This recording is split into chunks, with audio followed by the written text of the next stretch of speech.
Olá pessoal, estamos aqui de novo no terceiro simpósio de Biologia da Conservação no Museu de São Paulo e é um prazer aqui entrevistar mais um dos palestrantes, o André. André, é um prazer e para começar a nossa conversa, gostaria que você contasse um pouco da sua história aí na biologia.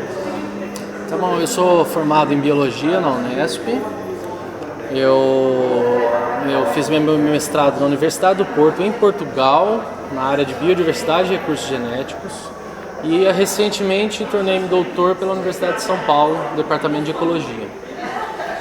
E eu trabalho principalmente com a parte ecológica, relacionando polinizadores, polinização, culturas agrícolas e mudanças climáticas.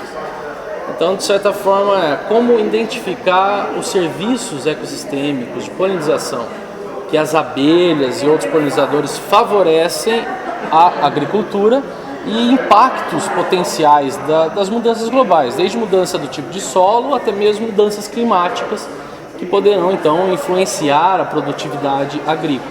Mas também essa pesquisa acompanha o viés de conservação para as espécies nativas, que são formidáveis polinizadores naturais do nosso país e que devem ser preservados.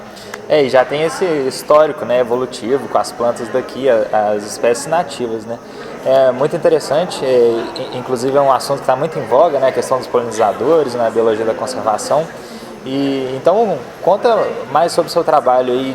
Você trabalha com espécies específicas de abelha, né, e a distribuição potencial dela no nosso continente. Conta um pouco. Isso. Meu último trabalho eu foquei em polinizadores invasores. Certo. Porque os polinizadores invasores, além de gerar impactos ambientais às espécies nativas, nas áreas que eles invadem, eles também podem gerar impactos às culturas agrícolas.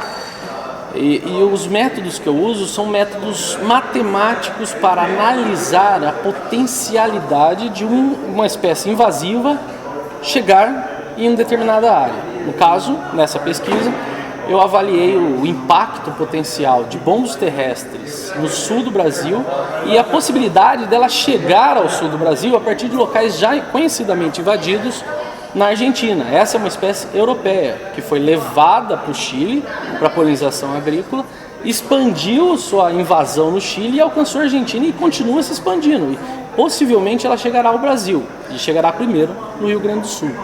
Interessante. E como funcionam essas análises? Elas são baseadas em quê? Em análises preditivas de distribuição da espécie? Como é que funciona? Sim, a gente faz uma combinação de ferramentas de modelagem. Então nós fazemos modelagem de adequabilidade de habitat, que também é conhecido como modelagem de nicho ou modelagem de distribuição potencial, mas o nosso enfoque é para identificar a adequabilidade de habitats para espécies. E dentro dessas áreas adequadas às espécies, nós avaliamos a conectividade ambiental que existe nessas áreas e os potenciais trajetos que, no caso, a espécie invasora poderia utilizar a partir de locais invadidos no Chile até chegar ao Brasil. Mas nós utilizamos essas métricas, esses sistemas matemáticos de modelar a biodiversidade para outras aplicações também, inclusive para aplicações de agricultura, por exemplo. Claro, é fantástico. Quem tiver mais interesse pode assistir a sua palestra, né, que vai estar disponibilizada também. E realmente o seu trabalho é um exemplo muito interessante e formidável de um trabalho ecológico, né, que trabalha com esse caráter preditivo da distribuição das espécies.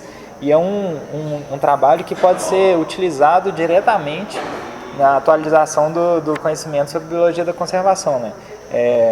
A gente precisa de trabalhos desses que envolvam ecologia para possibilitar ações reais, né, na conservação. Então, baseado nisso, né, você também falou na sua palestra sobre a questão de uma campanha que você fez no sul do país, né, com essa potencialidade dessa invasão dessa espécie. Explica um pouco para a gente.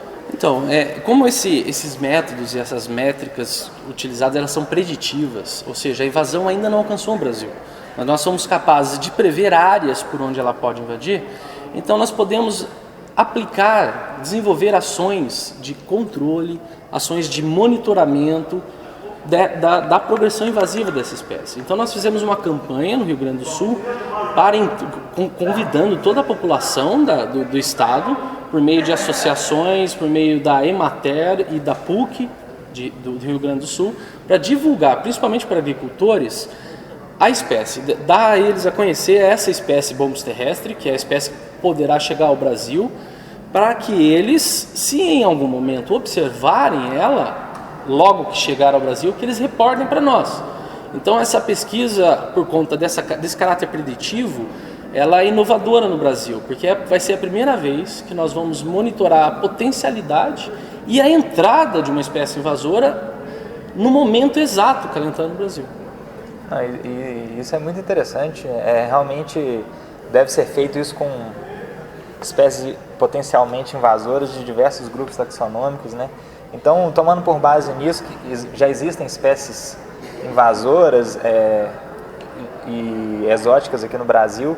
Então, qual que é essa potencialidade que essas espécies novas, que não têm essa história com a questão evolutiva mesmo das plantas, polinização, qual que é o impacto real dessas espécies quando elas chegam nesse ambiente?